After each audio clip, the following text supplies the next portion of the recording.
Olá, tudo bem? Como você está? Bom, no bate-papo de hoje, pessoal, o que a gente vai conversar um pouquinho mais, tá? Do bate-papo que nós já tínhamos iniciado anteriormente, está dentro do escopo das políticas econômicas, né, das políticas macro, tá? E a gente vai trabalhar um pouquinho com os instrumentos de política macro, ou seja, nós vamos detalhar especificamente, tá, as políticas. Tá? Como são políticas extensas, né, por serem consideradas assim um pouco mais complexas de ter entendimento, né?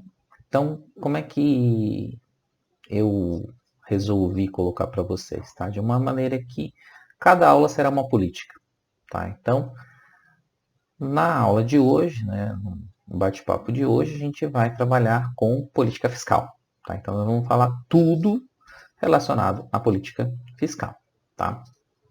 Então, eu coloco para vocês aqui uma breve introdução do que seria os instrumentos, tá, de política macroeconômica, né, que basicamente envolve a atuação do governo, tá, sobre a capacidade produtiva, ou seja, são políticas que interferem, né, que o governo interfere de maneira a gerar emprego, né, ou alterar o equilíbrio, né, de nível de preços, alterar a capacidade produtiva, tá? Então são políticas de curto prazo, né? Envolve capacidade produtiva, oferta agregada, despesas planejadas, né? Demanda agregada, e que o grande foco, né, o grande objetivo é que a economia sempre mire, né, seja o alvo, né, o pleno emprego, né, com inflação baixa e estável, distribuição de renda, né, e com crescimento contínuo e sustentável, né. O governo intervém, né, utilizando 4 grandes instrumentos. Na realidade são 5, né, mas nós vamos ver aqui 4, tá, basicamente, que é a política fiscal, que versa receita e gastos públicos, política monetária, né, taxa de juros e controle da oferta de moeda, política cambial, tá, que vai ter vai afetar externamente, política de rendas e também existe a política comercial, tá? Posso falar brevemente porque a política comercial ela meio que atrela muito com a política cambial, tá? Mas ela tem um foco diferente, tá? Da política cambial, tá? Então, dado esses 3 instrumentos, né? Dado esses 4 instrumentos, né? A fiscal, monetária, cambial, né? Nós temos 3 políticas base, né? Que são de políticas meio, por assim dizer, né? Ou seja, são as políticas que vão fazer com que tenhamos um determinado equilíbrio, tá? Uma determinada estabilidade, tá? Que é a fiscal, monetária e cambial, e a de rendas é uma política fim, ou seja, tem um objetivo maior de gerar uma melhor distribuição de renda para as pessoas, né? Então tem um arcabouço um pouquinho diferente, tá? Os objetivos, né, conforme já foi dito anteriormente, são, né, pelo governo, né, o crescimento do PIB, busca do pleno emprego, melhor distribuição de renda, taxa de inflação baixa e estável, taxa de juros baixas, né, investimento em expansão, principalmente em infraestrutura, equilíbrio no balanço de pagamentos, que seria o equilíbrio externo, tá? Ou seja, com as contas externas, tá? Então, pessoal, dado essa condição, nós vamos tratar primeiramente da política fiscal, ou seja, é a política que vai versar sobre receita e gasto público, tá? Primeiramente, o conceito de política fiscal, né, é a atuação do governo no que diz respeito à arrecadação de impostos, ou seja, as receitas do governo, e aos gastos públicos, tá? O governo ele precisa construir infraestrutura, mantém escolas, estradas, hospitais, paga funcionários públicos, paga a dívida pública, né? Ou pelo menos o governo rola a sua dívida, tá? E do outro, o governo ele capta recursos, né, por meio do sistema tributário, né, em que ele pode aumentar ou diminuir a arrecadação, né, via mudança de alíquota, mudança de taxas, extinção, etc. Né? Então, o objetivo básico da política fiscal é conduzir com eficiência a área administrativa do governo, tá? Promovendo o bem-estar da população mediante a realização de obras de interesse da sociedade, obras públicas, tá? Tudo que vocês relacionarem, né, obras de infraestrutura, escolas, hospitais, leitos, o que vocês imaginarem, tá? Está relacionado à política fiscal, tá? Que é de interesse da sociedade, tá? E mantém a eficácia da arrecadação tributária para fazer frente às suas despesas orçamentárias, tá? Essas políticas elas devem manter uma ligação com os objetivos, né, que o governo já previamente estabeleceu, ou seja, inflação baixa, estável, um crescimento contínuo e ao longo do tempo. Aqueles objetivos que nós já tínhamos falado antes. Tá? Só que eles são conflitantes, porque se houver um excesso de política fiscal, né, ou seja, se houver um aumento exorbitante dos gastos públicos, tá, sem qualquer contrapartida, talvez, não é certeza, haja problemas para se atingir as metas de política monetária, tá? Ou seja, as metas de inflação, né? Ou seja, inflação baixa e estável talvez sejam difícil de conseguir. Tá? Por que eu digo que talvez? Porque não é sempre que política fiscal causará inflação. Tá? Não existe uma correlação direta. Pode ser que haja, como pode ser que não haja. Tá? Sempre há.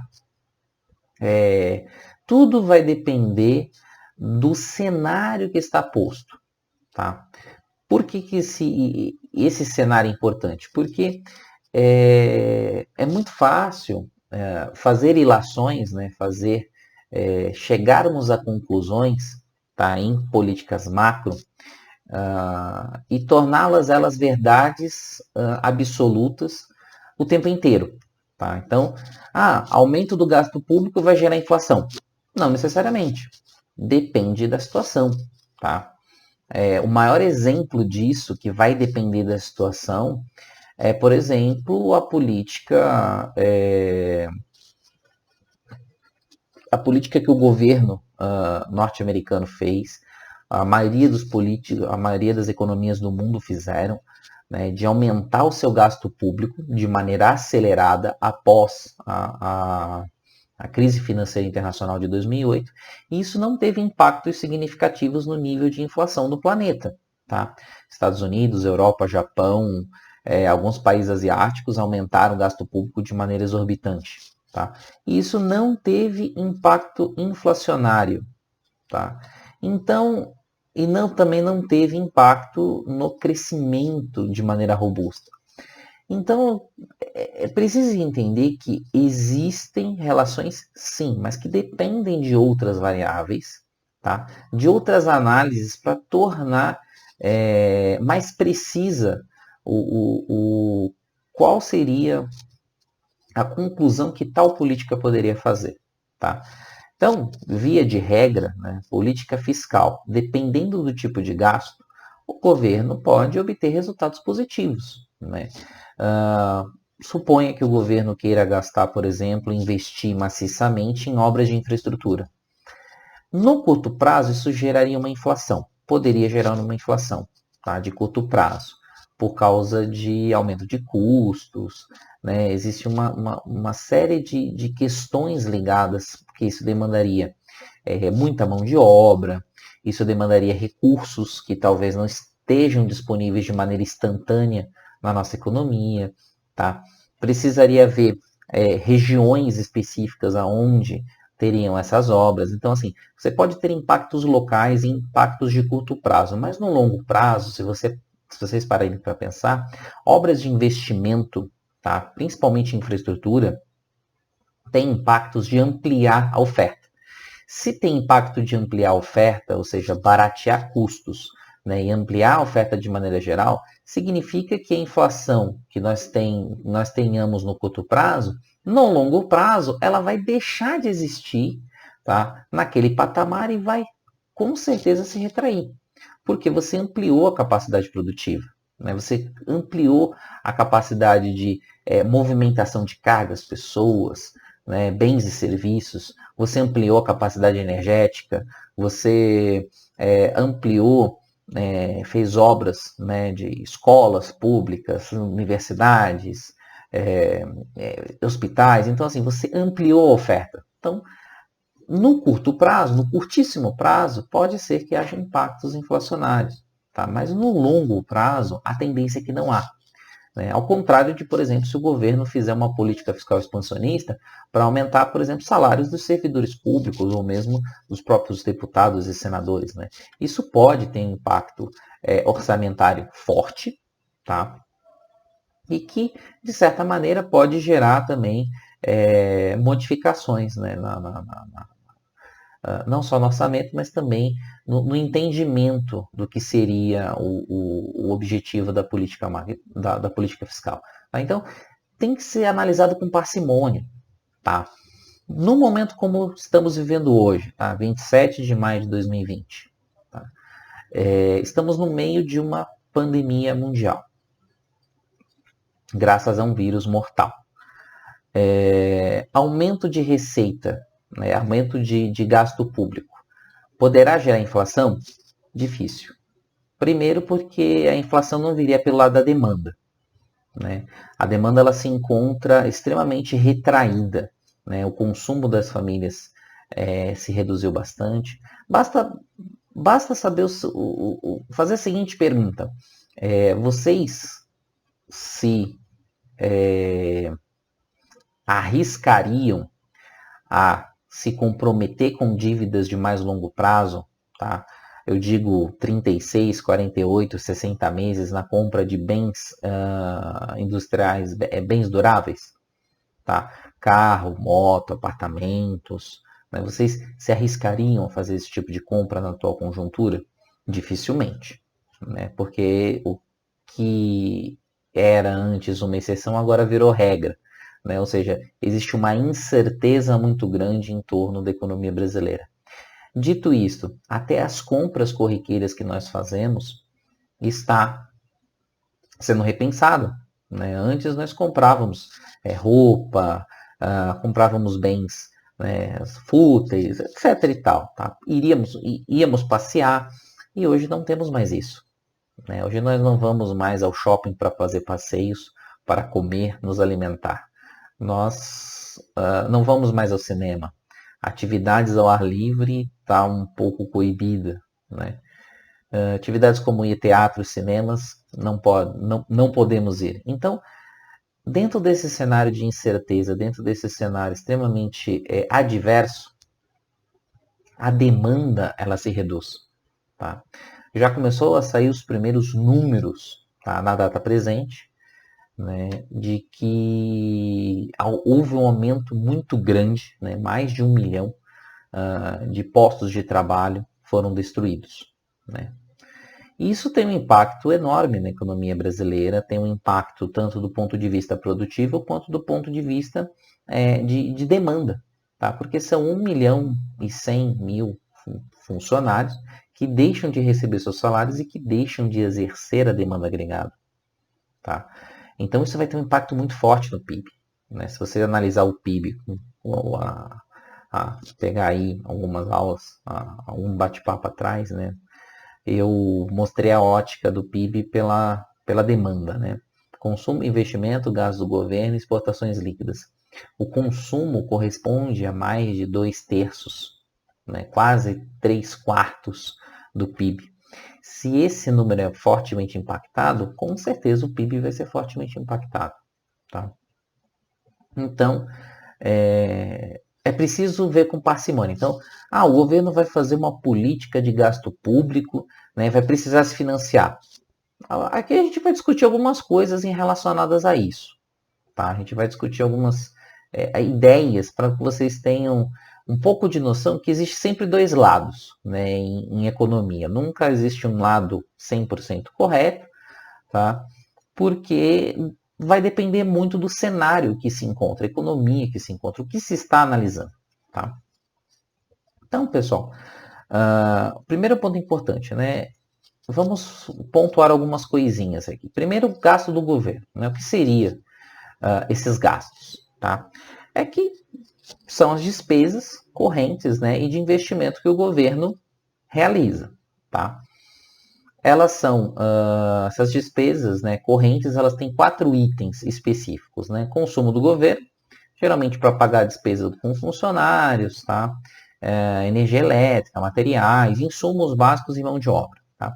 Transferências, né, ou seja, despesas do setor público destinadas ao setor privado, sem contraprestação de serviço ou fornecimento de bens, tá?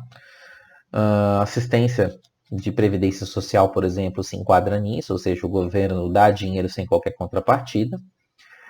Pagamento de juros, né, tanto da dívida interna quanto externa, tá? E subsídios, que são gastos que o governo objetiva, né, que os consumidores adquiram alguns bens e serviços a preços menores.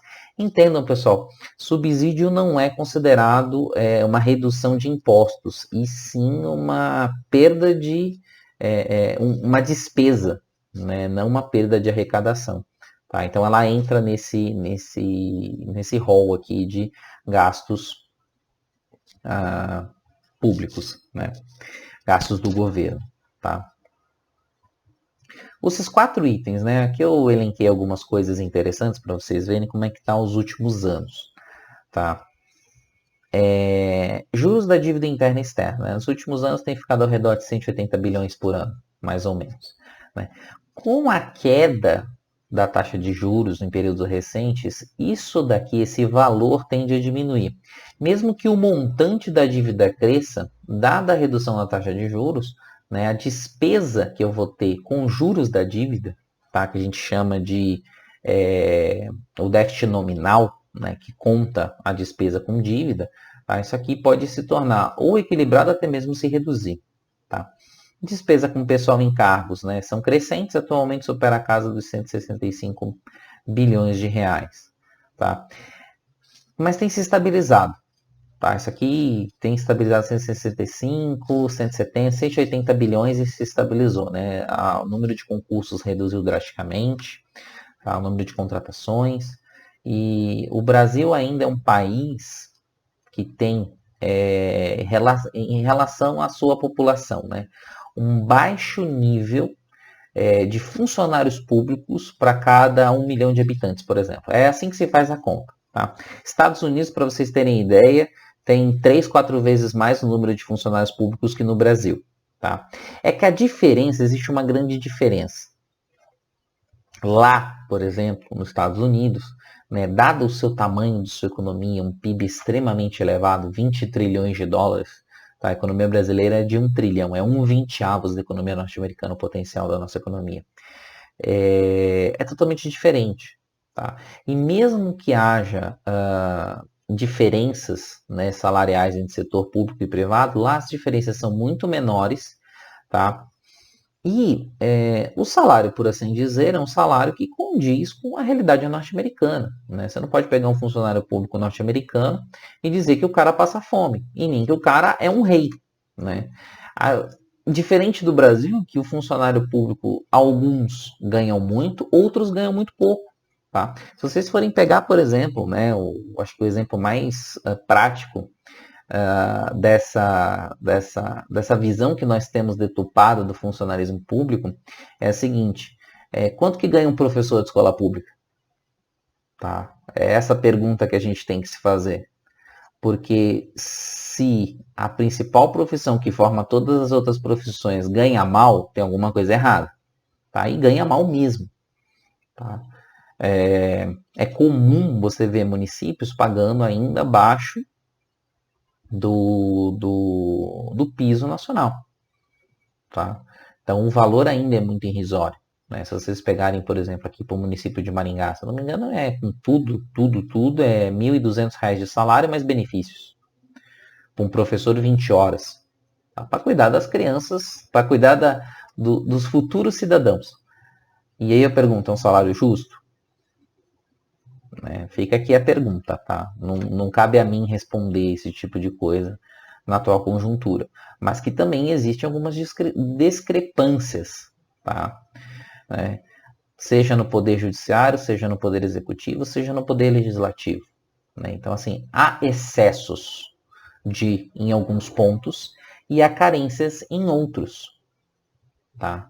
Então, assim, a gente não pode demonizar o funcionário público porque ele ainda assim ele é necessário, essencial, tá? Para o bom funcionamento do governo e para o bom funcionamento também da geração de bens públicos, né? Vocês amanhã ou depois precisam do judiciário para abrir um processo, vocês vão depender de um funcionário público. Tá? Seja um técnico para analisar o seu processo, para dar encaminhamento no seu processo, seja de um juiz para dar um parecer. Tá? Então, assim, a gente não pode que é tudo privado. Se tudo for privado, a lógica não é pública. Não existe uma lógica pública. A lógica ela se torna privada. A partir do momento que a lógica se torna privada, aí há distorções. Tá? Então, quando se tem o pensamento público, você tem que ter na cabeça que alguns gastos têm que existir mesmo. Gasto com previdência. Algumas pessoas acham que gasto com previdência é supérfluo. E não é supérfluo. Por quê? Dada a natureza tributária da economia brasileira, como ela arrecada demais com consumo e produção, tá? O gasto que se tem com previdência social, ela não é um gasto, porque grande parte do gasto com previdência ainda assim é para pagar salário mínimo aos aposentados. Não é sua grande maioria, mas existe uns mais ou menos 40%, 50% do que se gasta é para colocar, né, um salário mínimo para os idosos. E esse gasto que os idosos fazem, eles não fazem poupança, porque já são idosos. Eles vão poupar o quê? Ou seja, eles vão gastar. E toda vez que eles gastam, seja com consumo, seja com qualquer coisa que vocês imaginarem, isso gera arrecadação. Então, a partir do momento que eu gasto, sei lá, 200 bilhões com previdência para o pagamento, previdência privada, da previdência da parte privada, né, que é o INSS, tá? Que não é os estatutários, tá? É diferente. É a previdência privada, a previdência dos trabalhadores do setor privado. Quando eu pago isso, automaticamente o governo vai arrecadar grande parte em volta. Então, assim, nós temos que analisar o gasto que se tem sobre a parte pública. Tá? Eu acho que é aí que merece um pouco de parcimônia, a gente tem que analisar cada caso um caso. Né? Tem profissionais que ganham muito demais excessivamente, tá? Um salário que não condiz com o cargo que exerceu. Tá? Acúmulo de aposentadorias e por aí vai, né? Tem algumas farras do boi existem, tá? A gente não pode ser hipócrita e dizer também que não existe. Não, existe sim, tá? Tem até aqui acho que, não sei se é no Paraná, não sei se é na região TRF4, uma vez eu fiz uma pesquisa e eu vi que existe uma servidora aposentada que ela a, ela recebe de aposentadoria quase 150 mil reais por mês de aposentadoria. Dela por ter sido servidora e porque acho que os últimos 3 maridos, né, foi até um caso específico, deu notícia, ela é uma servidora viúva negra, porque os últimos 3 maridos dela eram servidores públicos, coincidentemente, ganhavam muito bem e morreram. Por isso, tome cuidado. Né? Acontece esse tipo de coisa? Acontece. Né? A lei existe, então a gente precisa corrigir distorção. Por que uma servidora, né, tem tudo isso? Ela acumulou pensão de outros. Mas, poxa, já não existe um limite, ela já não é aposentada? Né? É direito. Não, tudo bem, concordo. Existem direitos, existem direitos. Né? O que é melhor? É um direito à aposentadoria ou um direito à vida? A gente tem que pensar nesses dilemas. Tá? Na atual conjuntura da nossa sociedade global, a gente não pode se dar ao luxo de ter direitos privados, né, estritamente respeitá-los, sem pensar no coletivo. Né? Pessoas estão morrendo. Então, temos que pensar nesse tipo de coisa. Tá? O custeio da máquina pública gira em torno de 150 bilhões. Tá? Custeio da máquina pública. Pessoal, só o pagamento da dívida consome 50% do gasto, tá? Só tudo que o governo arrecada, 50% é para pagamento de dívida, né? Então, vocês olharem ali, os valores mais irrisórios, né? E déficit da Previdência, eu coloquei isso aqui, pessoal, porque assim, é um fato estilizado, né? Só que esse déficit da Previdência aqui, ele mascara um negocinho que foi aprovado em 94 e que muitas pessoas caem nisso, tá?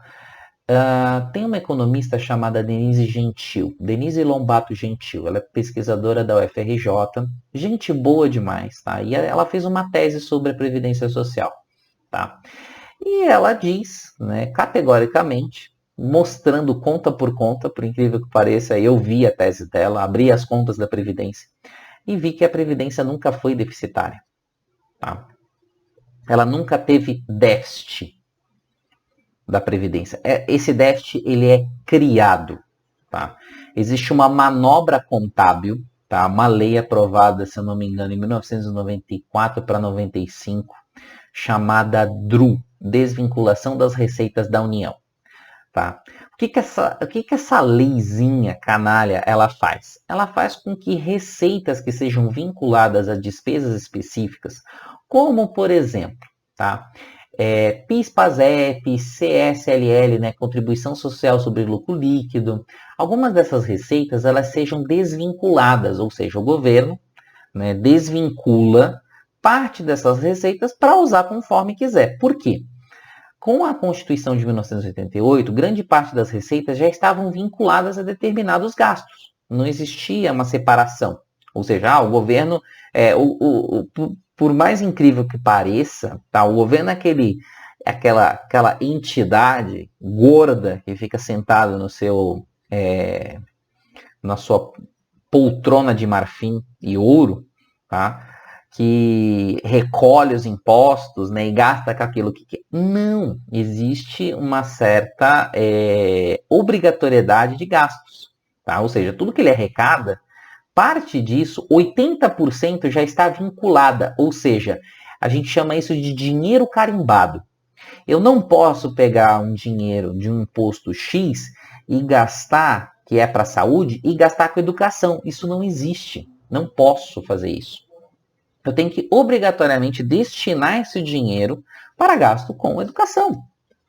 Tá? Se a origem dele é educação, ele vai ter que ser gasto com educação. Ponto. A gente chama isso de dinheiro carimbado. Tá? Se vocês quiserem mais informações, eu recomendo que vocês... Tem uma disciplina que a gente aprende economia, chamada Economia do Setor Público. É uma das disciplinas mais filhas da mãe que existem, tá? Porque temos que entender como é que funciona o orçamento público, para a gente entender como é que funciona essas desvinculações. Tá? E o governo, com essa desvinculação das receitas da União, essa DRU, 20% do que ele arrecada, ele pode gastar de uma maneira que ele bem entender. Tá? E a pergunta é, qual receita, essa que é a pergunta de R$1 milhão, que não vale nada hoje em dia, não vale nem $200 mil. Tá? Qual receita que ele resolveu desvincular? Dou um doce para quem falar Previdência Social. Exatamente. A grande parte das receitas desvinculadas, ou seja, 99% das receitas desvinculadas, são as receitas provenientes para o pagamento da Previdência Social. Então, se vocês pegarem a conta da Previdência Social, vocês abrirem a conta lá, tudo bonitinho, vocês vão ver que as receitas elas superam em muito o pagamento das aposentadorias. Só que existe uma conta no finalzinho, lá antes de dar o resultado, que existe a desvinculação das receitas, ou seja, um extra que é arrancado que volta para o caixa único do governo. E aí se alardeia, não, a Previdência ela é deficitária. Mas por quê? Porque foi desvinculado parte da receita que seria usada para pagamento das aposentadorias. Tá? Então existe uma manipulação, existe um discurso unificado para mostrar que a Previdência é deficitária. Historicamente, ela nunca foi deficitária, desde sua Constituição em 1988. Tá? Ela vem de muito antes, ela vem do período militar, a Constituição da nossa Previdência. Tá? E ela não é deficitária, ela é superavitária. O problema é que o governo faz uma manobra contábil, tá, para gastar Aí vocês podem alegar para mim, mas o governo ele faz isso para fazer frente aos seus gastos. Concordo. Não vou tirar mérito nenhum disso. O problema o que é mais importante? Criar um fundo partidário de 3 bilhões em alguma coisa para pagamento de campanha eleitoral ou pagar aposentadoria? Fica a pergunta. Não sou contra o financiamento público de campanha, tá? Muito pelo contrário, foi um dos grandes avanços do sistema eleitoral brasileiro. Por quê? Se tira o lobby privado, né? Coisa que nos Estados Unidos é institucionalizado e ninguém reclama, tá?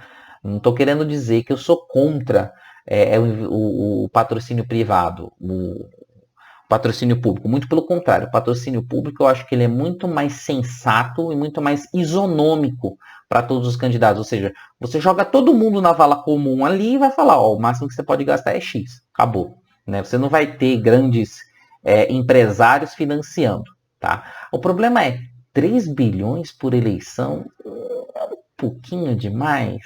Pô, eu fazia campanha com 500 milhões, todo mundo, e tava todo mundo certo. Vai aqui, ó. Vem aqui pro YouTube. Mais barato e mais fácil.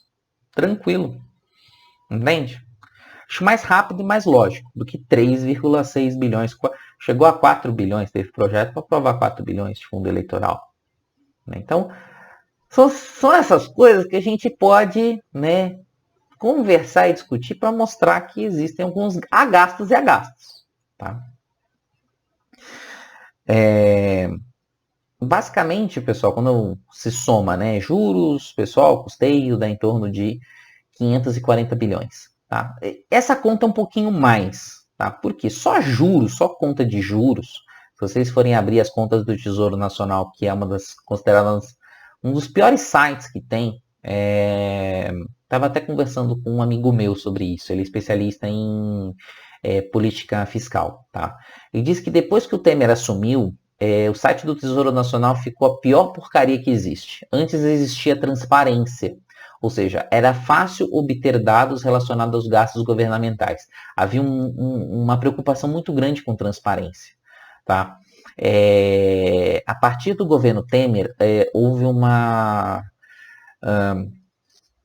desqualificação completa dos grandes sites de informação, tá? Oficiais, dos canais oficiais, tá? Para que a informação ela se tornasse cada vez mais truncada, ou seja, o pesquisador começa a passar raiva.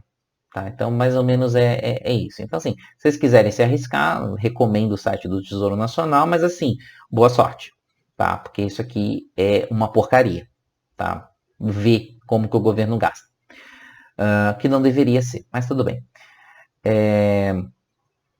Vocês olharem, né, despesa com investimento, né, quando você compara, né, juros, pessoal, custeio e previdência, eles consomem relativamente alto, tá, na máquina pública brasileira, e em contrapartida, se você pegar os investimentos, o governo brasileiro tem reduzido, principalmente a partir dos anos 80, sua participação no PIB em termos de investimento.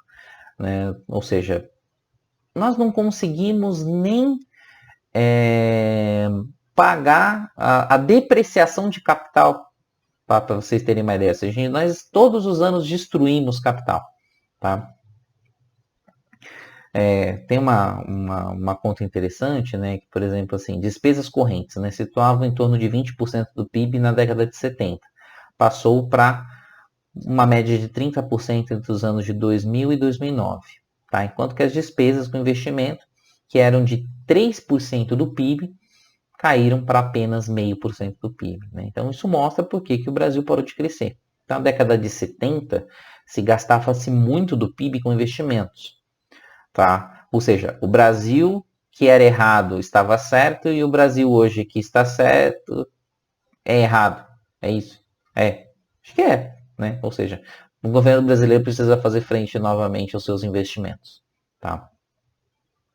Aí, pessoal, eu faço aqui uma breve ilação sobre a curva de Laffer, né? Alíquota versus arrecadação. Essa discussão aqui, pessoal, é uma discussão muito antiga. Tá? E todo economista ortodoxo gosta de falar dessa curva de Laffer, por quê? Ah, existe um ponto ótimo, ou seja, existe uma alíquota que eu consigo maximizar a arrecadação. O problema é qual número mágico é esse? Tá? Por que eu digo qual número mágico é esse? Porque depende. Né? O pessoal toma determinadas verdades ditas sem qualquer critério como verdades absolutas. E esse é um problema. Tá? Não quer dizer que a economia francesa tem uma alíquota lá de, sei lá, 36% do PIB e funciona bem. Aqui no Brasil, a gente arrecada 32% do PIB e é uma droga. Bom, aí vocês têm que entender que existe um negócio chamado processo cultural. Né? Existem instituições. Tá? Se você for sonegar, né, impostos, por exemplo, nos Estados Unidos ou na Europa, você está ferrado. Você vai em cana. Né? Você está preso. Tá? Tem alguns exemplos bem interessantes. Né? O francês Gérard Depardieu está sofrendo um processo pesadíssimo na Suprema Corte Francesa por sonegação de impostos. O ator norte-americano, afrodescendente, né, Wesley Snipes, está preso nos Estados Unidos por sonegação de impostos. E foi uma sonegação assim razoável, né, 50 milhões de dólares. Né, e da cadeia, e quase cadeia perpétua. Né. Então, assim,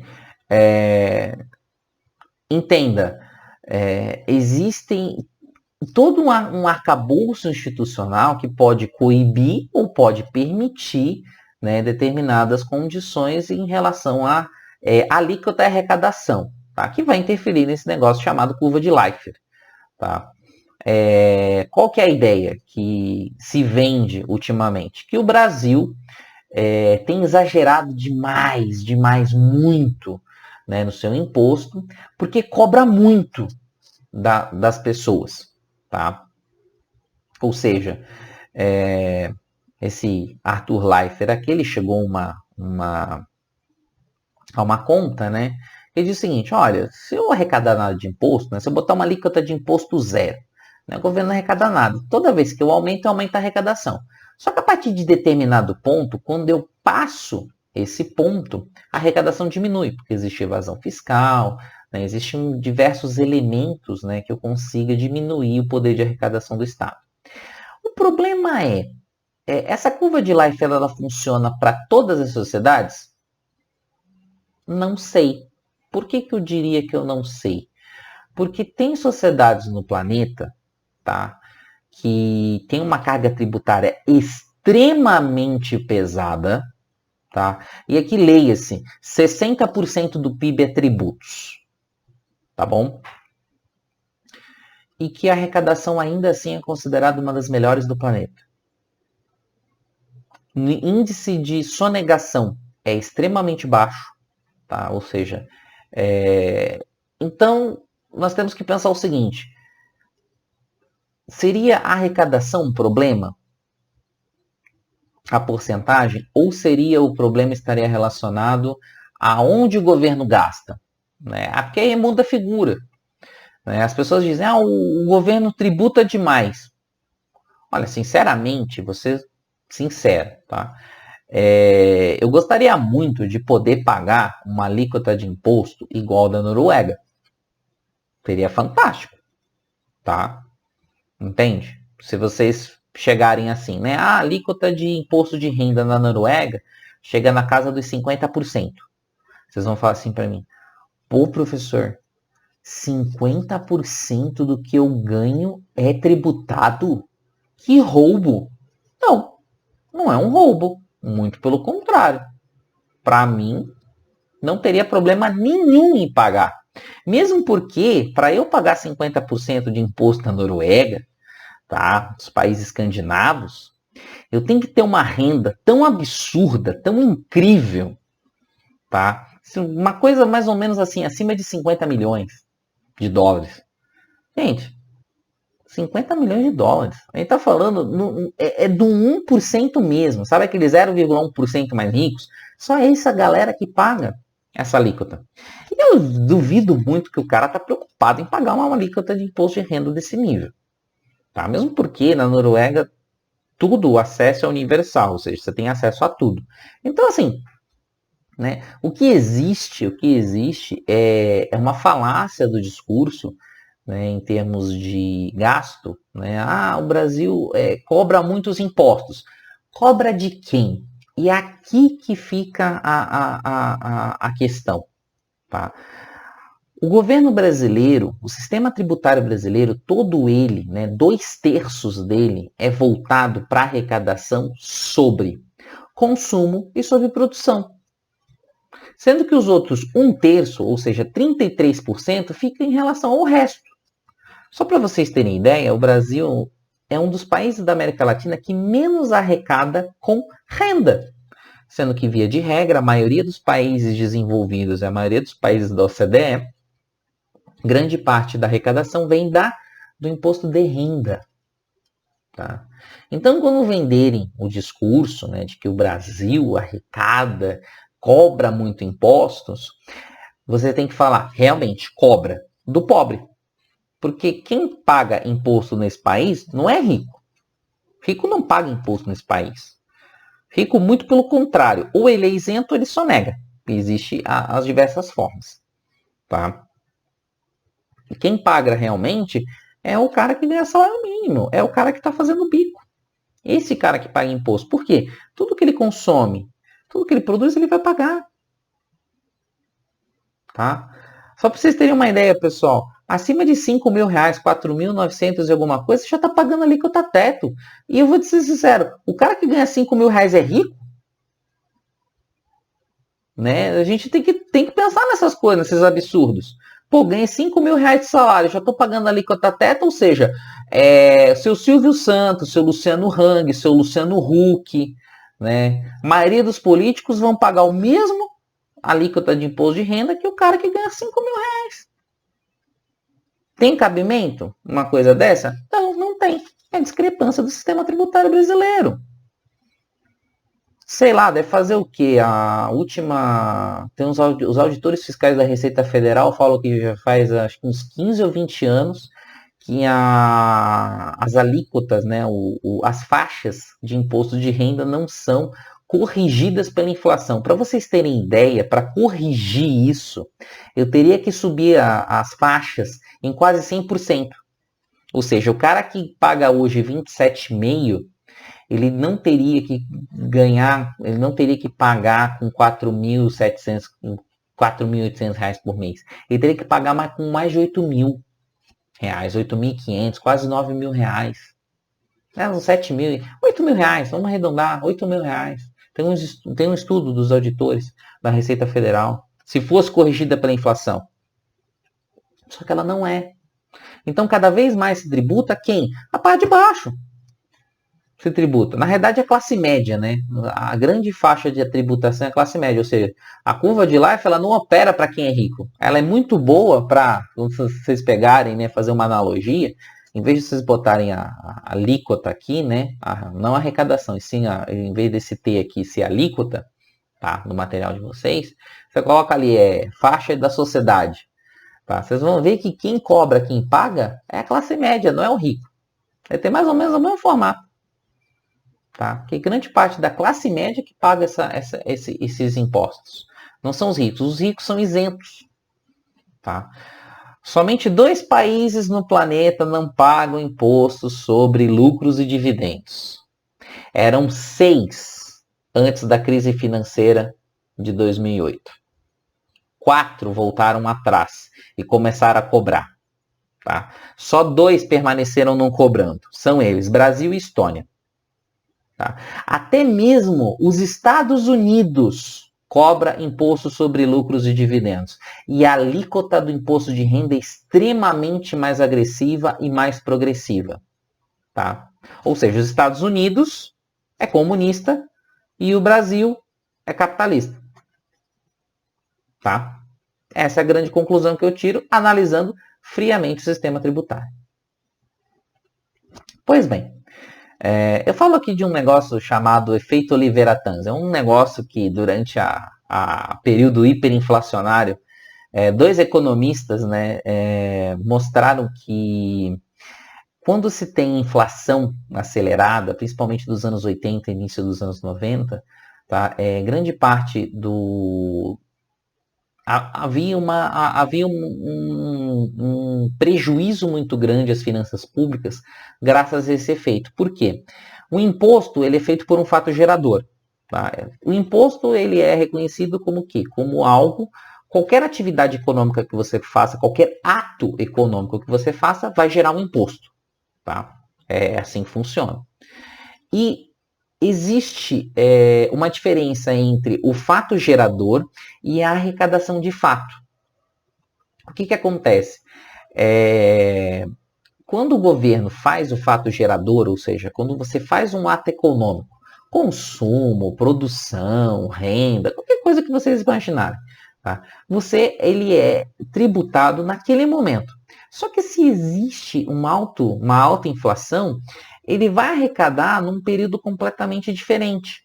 E se a inflação for elevada, ele corrói esse poder. Então, o que eu quero dizer aqui para vocês? Tá? Eu quero dizer que, vamos supor, por exemplo, o imposto de renda. Tudo que você arrecadou, tudo que você ganhou como renda, proveniente do seu trabalho, do seu suor, no ano de 2019, tá? Somou, sei lá, seus 100 mil reais. Tá? Você é bem de vida, ganhou 100 mil reais por ano, tudo bem, pai bola morou. Tá? Só que aí você tem que pagar o imposto. Tá? Então, 100 mil reais, com inflação de 10% ao mês, tá? Então você já, janeiro, fevereiro, março, abril, quando começa, março e abril, né, que começam os impostos, você vai pagar que dia? No primeiro dia que abre ou no último? Sendo que você sabe que tem 10% de inflação. Porque o fato gerador do imposto de renda, ele é aberto logo que você, no primeiro momento. Ó, você tem que pagar, sei lá, 27,5% sobre isso, sobre esse valor. Mas você vai esperar corroer, a inflação vai corroer esse valor para você pagar o menor valor possível, porque o valor já está fixo. A inflação ela comeu o poder de compra. Então o que acontece? Acontecia isso, esse efeito Oliveira-Tanzi. Tá? Então a maioria das pessoas na época de hiperinflação não pagava os seus tributos no primeiro dia, deixava para pagar no último. Porque no último a moeda já não valia nada e o cara pagava praticamente nada para o governo. Tá? Existia essa forma de ganho, tá, financeiro sobre o governo, se vocês não sabem. Tá? Então esse efeito ficou conhecido como efeito Tanzi ou efeito Oliveira-Tanzi, é o mais reconhecidos. Tá? Aí eu coloco alguns fatos estilizados aqui, tá, pessoal? Por exemplo, né, carga tributária, tá? Ela saiu do patamar de 21,2%, né, 21,2% do PIB no final dos anos 80 para 37%. 37% esse valor era até 2014. A partir de 2014 para cá, a carga tributária tem caído e se estabilizou em torno de 32%, 33% do PIB, tá? É que esses dados aqui estão relacionados ao livro, né, que eu dou para vocês, e então tem já passou alguns anos, né? Então isso aqui sempre muda, tá? Quando se compara, né, os outros países, né, temos a carga brasileira é baixa em comparação aos países mais desenvolvidos, principalmente no norte da Europa, né, 50% dos países nórdicos, mas é relativamente alta em relação aos demais países da América Latina, né, cujo está em torno de 20, 25, alguns 30% do PIB. Só que tem um detalhe, pessoal. A maioria dos países da América Latina, né, nós temos que ter ciência também, quando se fala em carga tributária, é comparação de país simplesmente, tá? Em relação a quanto que arrecada do PIB. Só que aqui tem um probleminha, né? Essa comparação é meia porca. Por que eu digo que é meia porca? Porque como é que eu vou comparar o PIB da Colômbia com o PIB brasileiro? Nós temos dois problemas comparativos aqui. Primeiro, quando eu comparo simplesmente a carga tributária, né, eu não estou comparando, por exemplo, a extensão territorial. Né? O Brasil não é um Uruguai. Né? O Uruguai é um pasto, é uma terra plana, é um pasto que só tem gado, trigo, e 98% da população está na capital, Montevidéu. Acabou o país, não tem mais nada. Nada. É um vazio, é um buraco. Aquilo que é o Uruguai. Muito bonito, diga-se de passagem. Eu acho incrível o país. Mas É um buraco, não tem nada. Tá? Como é que eu vou comparar um país que, sei lá, tem 3, 4 milhões de habitantes em relação ao Brasil, que tem 210 milhões de habitantes, um território gigantesco que faz fronteira com quase todos os países da América do Sul? Então, assim, não dá para comparar. Então, quando o cara faz esse tipo de comparação, né, são comparações que são muito bem vistas no jornal, eu acho assim sensacional. Eu falo, nossa, que lindo, maravilhoso. Só que não condiz com a realidade. Né? Por quê? O Brasil é um país territorialmente gigante. 8.848.000 quilômetros quadrados. Né? Mais ou menos isso. Ou seja, território pra caramba. E não é uma populaçãozinha de 40, 50 milhões. É 210 milhões. Então esse tipo de comparação eu acho um pouquinho porca. Mas tudo bem, vai, vamos... Deixa. Tá? Vamos continuar. Poucos tributos, né? Aqui, grande parte da carga tributária, pessoal, eu digo que ela é concentrada em poucos tributos, ou seja, 6 tributos arrecadam 80% deles. E detalhe, imposto de renda é um dos que menos arrecada. Tá? Grande parte disso aqui é consumo e produção. Né? O imposto que mais arrecada hoje no Brasil, tá? Por incrível que pareça, é um negócio chamado ICMS. Se eu pegar todos os estados da federação, mas o Distrito Federal e somar o ICMS, ele arrecada mais do que qualquer outro imposto federal que vocês imaginam. ITR,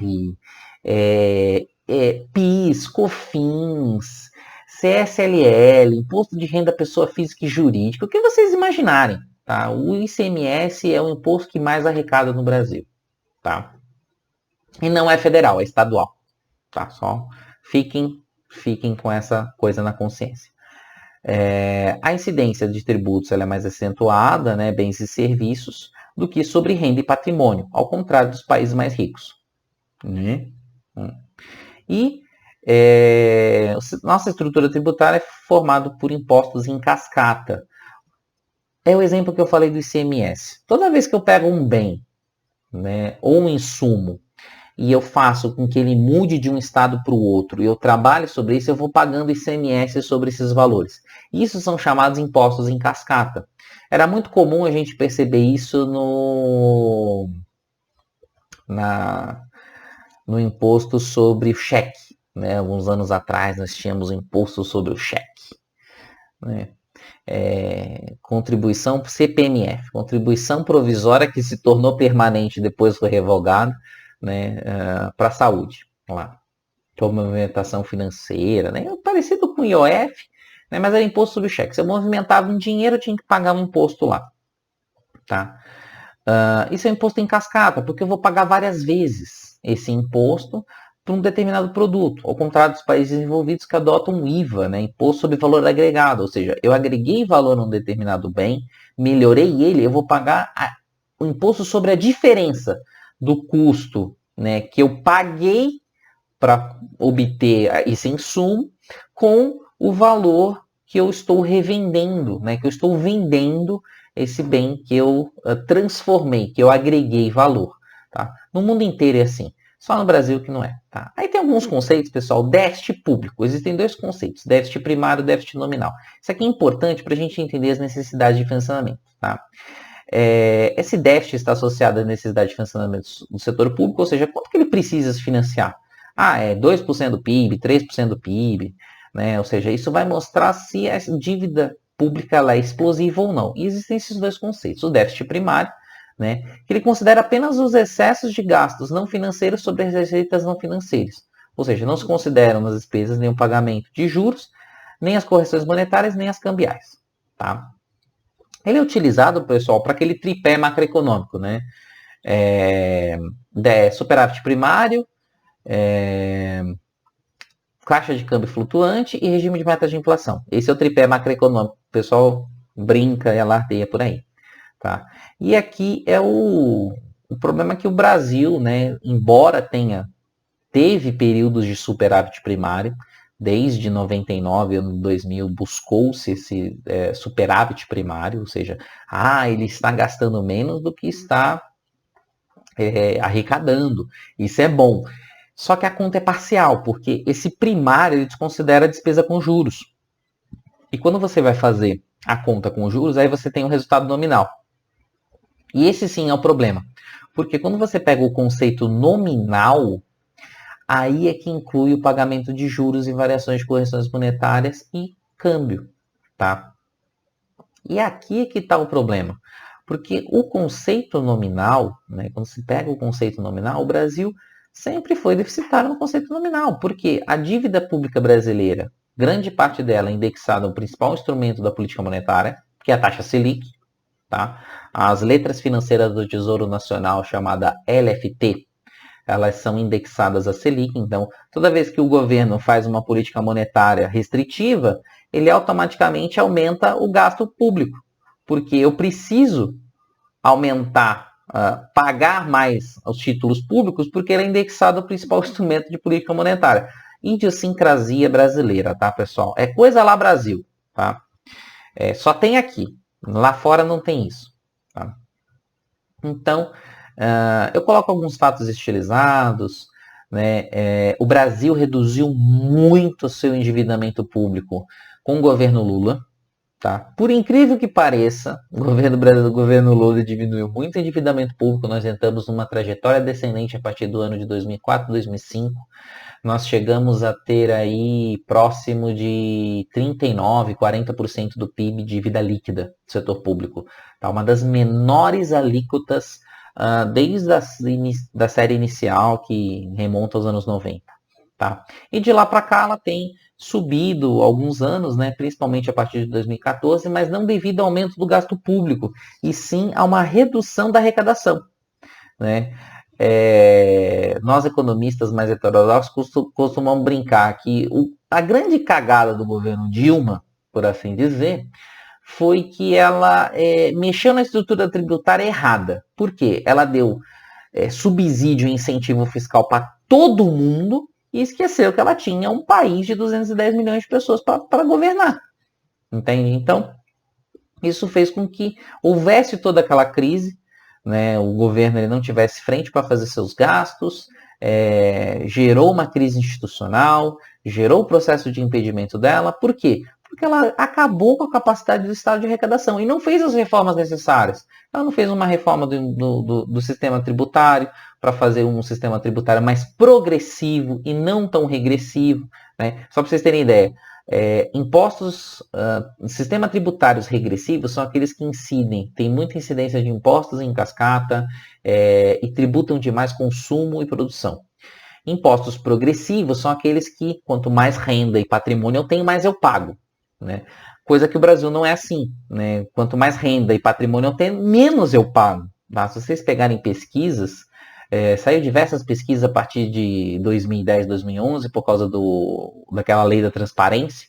Tá? A Receita Federal foi obrigada a divulgar alguns dados, e isso explodiu de pesquisas econômicas, né, relacionando, né, que relativamente à renda, as pessoas muito mais ricas desse país, aquele 1%, 0,1%, pagam proporcionalmente muito menos impostos sobre sua renda do que as pessoas mais pobres. Né? Só para vocês terem uma ideia, as pessoas mais pobres pagam 60% da sua renda em impostos. Por quê? Porque a única coisa que ela pode fazer com o salário é gastar para comer e viver. Ponto. Tá? Ao passo que as pessoas mais ricas vão gastar o quê? Só 22% de sua renda no formato de impostos. Só para vocês entenderem a lógica. Então ela subverte. A lógica brasileira ela não é progressiva, ela é regressiva. Ela tributa muito quem ganha menos e tributa pouco quem ganha muito mais. Tá?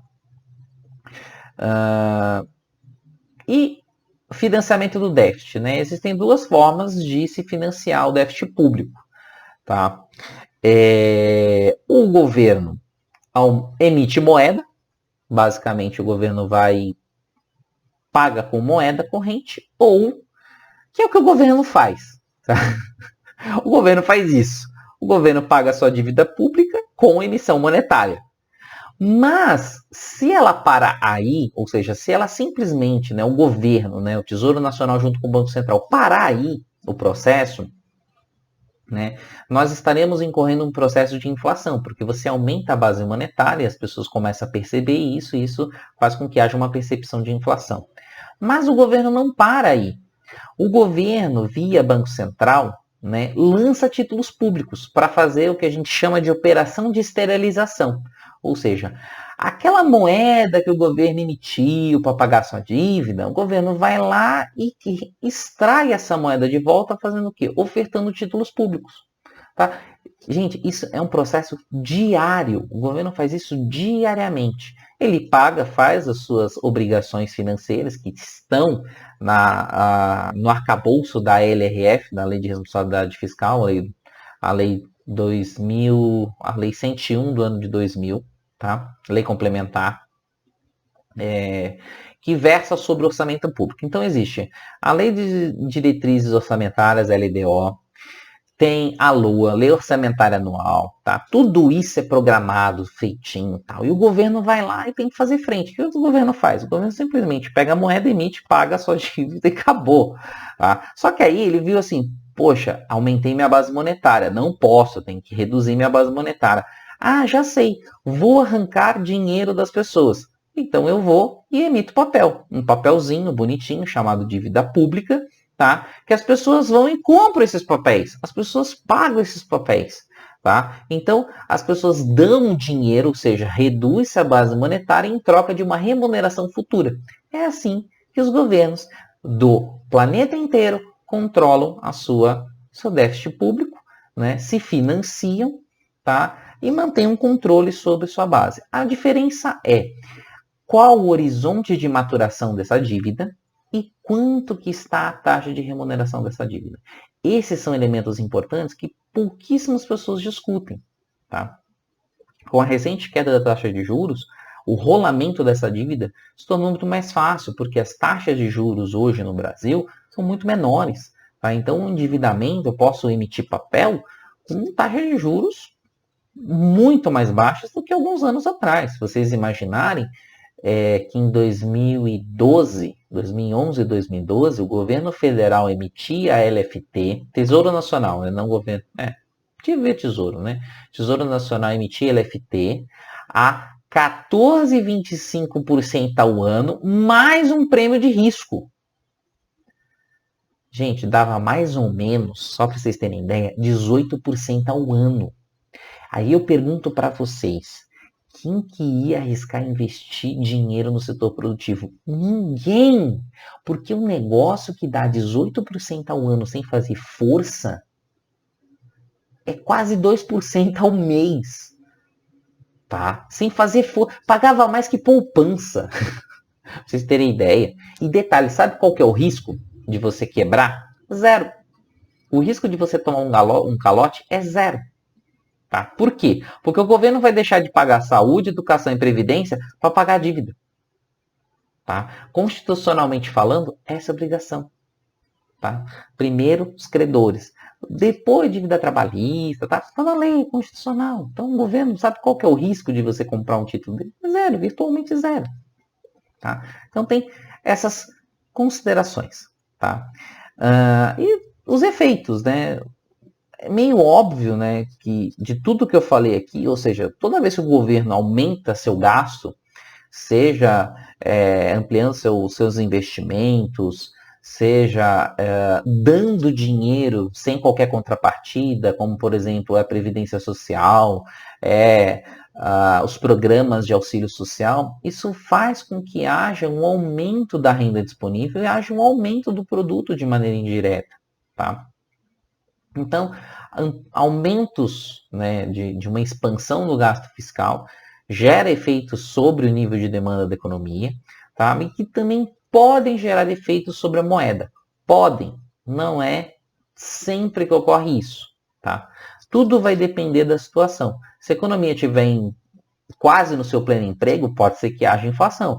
Mas se a economia não estiver em pleno emprego, estiver em depressão ou deprimida, a economia estiver extremamente ruim, um aumento do gasto público não vai gerar inflação nenhuma. Tá? Muito pelo contrário, vai ser extremamente benéfico, coisa que a situação atual requer. Tá? Então, são todas essas questões que permeiam a política fiscal. tá? Não só do Brasil, tá? Isso é do mundo inteiro. É que há algumas idiosincrasias diferentes de país para país, mas de maneira geral, esses gastos, né, esse esqueleto de como que funciona a política fiscal é mais ou menos igual a todos os países, tá? Então é isso. Vou ficando por aqui, já falei bastante, tá? Espero que vocês tenham gostado, tá? Não se esqueçam de se inscrever no canal, curte, tá? E ativa o sininho aí para vocês receberem notificação de vídeos novos, tá? Porque eu agora lançando vídeos, agora tenho essa facilidade, por assim dizer, com o computador, então isso vai ficar mais fácil, beleza? Muito obrigado, valeu aí pela atenção e pela paciência e até a próxima. Fui!